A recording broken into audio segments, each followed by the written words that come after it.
Hello, my name is Jonathan Beltran, and today I will be presenting an argument for and against net neutrality. I'll start by presenting one of the first cases about net neutrality, and I'll also be showing its lasting impact today. My first issue will be that all software should be allowed to compete. What I mean by this is that no party should have the right to deny people from using a piece of software. For example, Microsoft Windows cannot deny people from downloading Google Chrome and letting them use it as their default browser. The act of denying is unethical and is bad for society. I will be showing why in the next slide.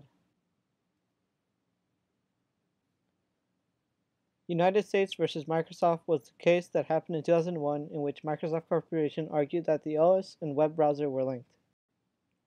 The issue is that in 2001, to download a competing web browser, at the time it was AOL and Netscape, took a very long time, so your only real option was to go to the store and buy the CD for the web browser.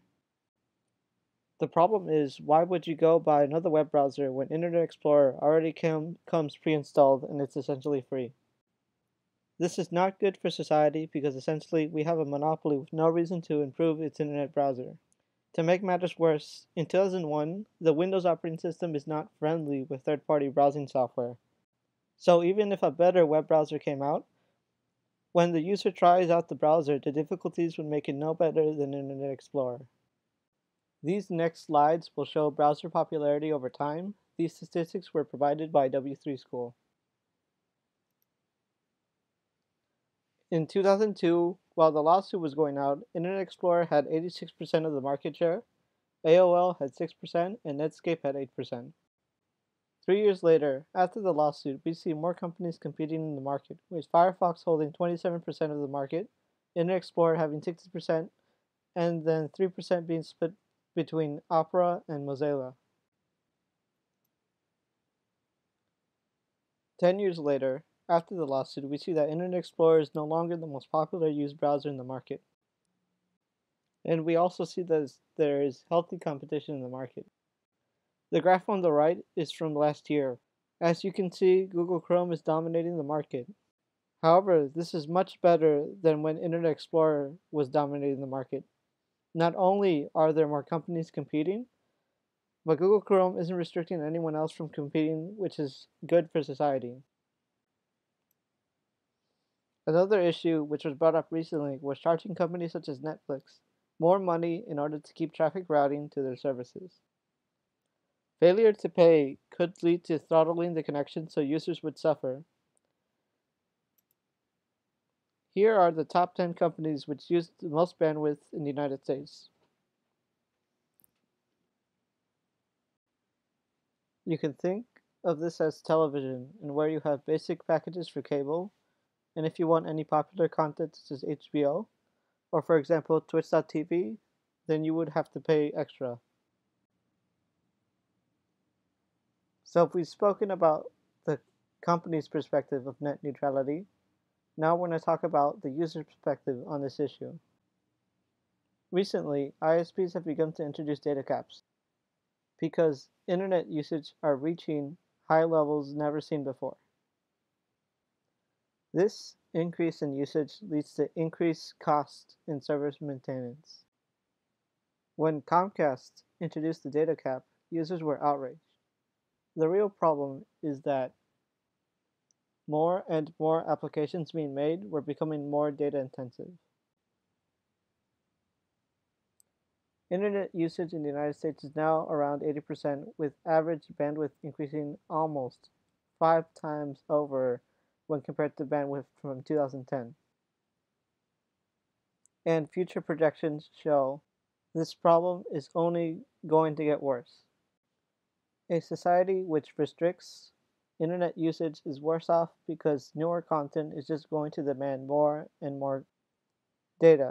So it's restricting content from users, which is unethical. A recent argument being made is that internet service providers are similar to electric and water service companies.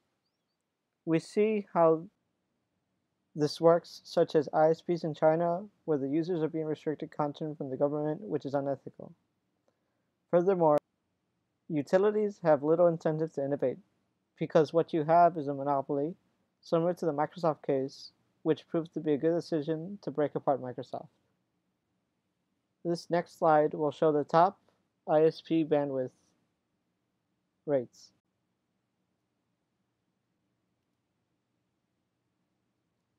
As you can see, the US is far behind, with Google being the only service competing with the top.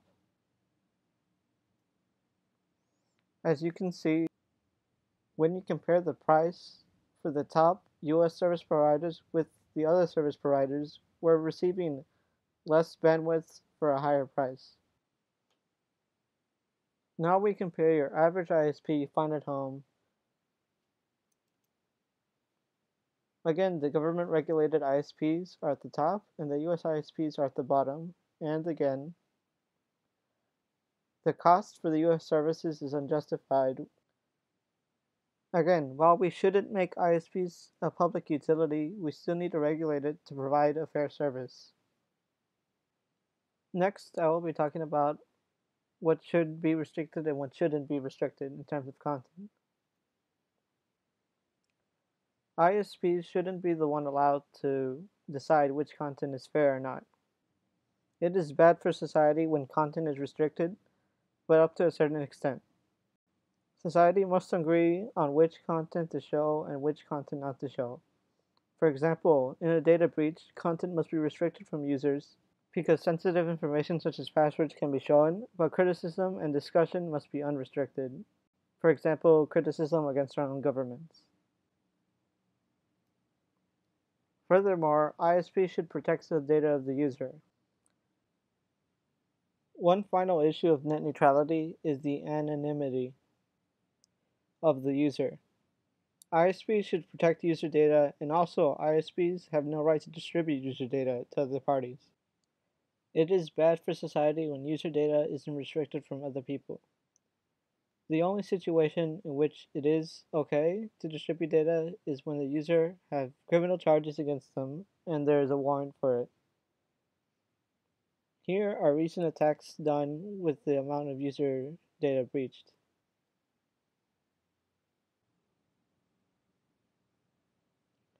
One issue which has not been brought up yet is traffic routing.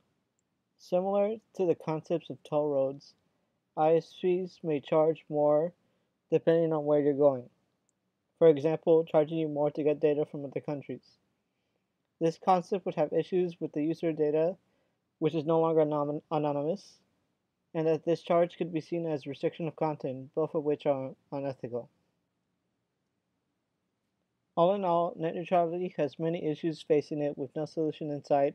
However, if we can follow these rules, we will end up with a better society as a whole.